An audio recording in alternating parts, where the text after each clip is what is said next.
There is a raging debate going on in the US about the H1B visas. It's uh, it's something that has a lot of people talking, especially in the political sphere. And having been a recipient of the H1B visa myself, I am able to say that the only reason that I'm here, the only reason I'm able to pursue my American dream, build a startup, grow it, raise investment, help customers, get get jobs is because of this H1B program, without which I would not be here at this point. So, this topic is something very, very close to my heart. The reason that the H1B visas were introduced was to attract the best talent across the world. It was to incentivize people across the world to come to the US and give them a legal way to pursue their fields and help develop the US economy. And by and large, looking at the fact that US is the number one or the largest economy in the world, I would say that whatever they had done worked. And no one would deny the fact that immigrants have played a huge role in the success of the United States of America. The unfortunate fact is that this program has been and is being misused by a lot of people who are using the H1B lottery system to bring people here, not necessarily to fulfill roles that require any extraordinary talent or roles that could easily be filled by jobs by the US citizens themselves. And hence, it has become a hot topic in US politics. It all began when soon to be President Donald Trump appointed Sri Ramakrishnan as his AI advisor. And a lot of people on X, formerly known as Twitter, started saying very racist and very unfortunate things that indicate the fact that because of how he looks like and the color of his skin, they do not want to be ruled, or rather, nobody elected him to be in that important position. And that is where people like Elon Musk, Vivek Ramaswamy, a lot of people came into the picture, where essentially the summary of the debate became that the Silicon Valley tech bros know how valuable H1B is because either they would have been a recipient themselves or they would have a lot of employees in their companies who are here on an H1B visa. But its opponents would say that they are taking away limited jobs, limited resources from those American citizens who might have easily filled that role as well. Another aspect to the H1B visa is that a lot of people claim that it is indentured servitude. That means if you are on an H1B visa in the US and if you happen to lose your job, you would either have to find another job pretty quickly or you would have to leave the country or be deported. And so that brings another level of complexity where you realize that a lot of people on the H1B visas cannot afford to lose their jobs. They are okay taking lower pay because the amount of money that they would get would be much higher than they would get elsewhere.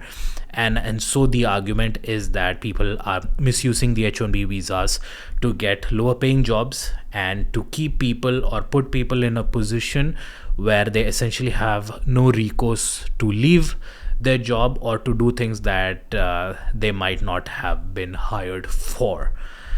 And that's one aspect of the debate as well. But from a personal view, I would say that me getting an H1B, I can say that I did not replace any jobs because I started my own company. I was working for my own startup. I, in fact, created jobs. I helped so many customers in the US. I have boosted the economy. I pay my taxes. I've built a family over here. And so everything has happened because of that, which would be. Though I recognize the fact that a lot of people could argue that people working in large companies could easily have been replaced by US workers as well. But in my case, that was not the case. And I went to Babson, where there are a lot of international students who come on student visas, and it is no surprise that it is very hard to get access to the H1B visas. It's limited. I believe I think it's 60 or 80,000 a year.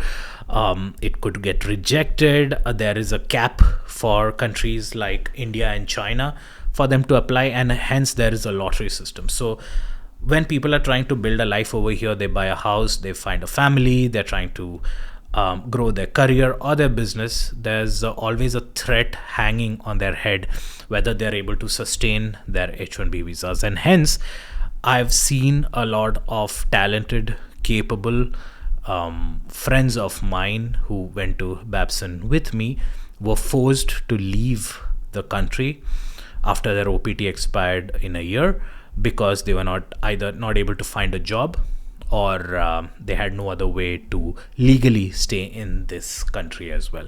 And so I would say that the country US missed out on a lot of talented people that I personally knew who could have done great things over here and not necessarily replace US jobs, but rather really, really boost the economy thanks to their education, thanks to their background, and thanks to what they're capable of doing. It would be fair to say that it is not a zero-sum game in the larger scheme of things. But of course, thanks to the potential to be misused, thanks to all the negativity surrounding it, it's important to recognize that there needs to be a balance. It is also unfortunate that this debate has riled up a lot of racism, a lot of comments towards the Indians and the Indian community, which is highly unwarranted. I truly believe that the Indians are a model immigrant community. We largely have a very strong community value. We are able to mingle with other communities as well. And I would like to think that we are fairly conducive, we are neighborly, we assimilate easily. And I like to think that we like to spread what the best parts of our culture, the best parts of who we are, and make this world a better place. I truly think that all of us need a little bit more kindness in this world. All of us need to be in a place where we are able to appreciate others, where we are able to support others, and at the same time be hopeful of getting enough support ourselves.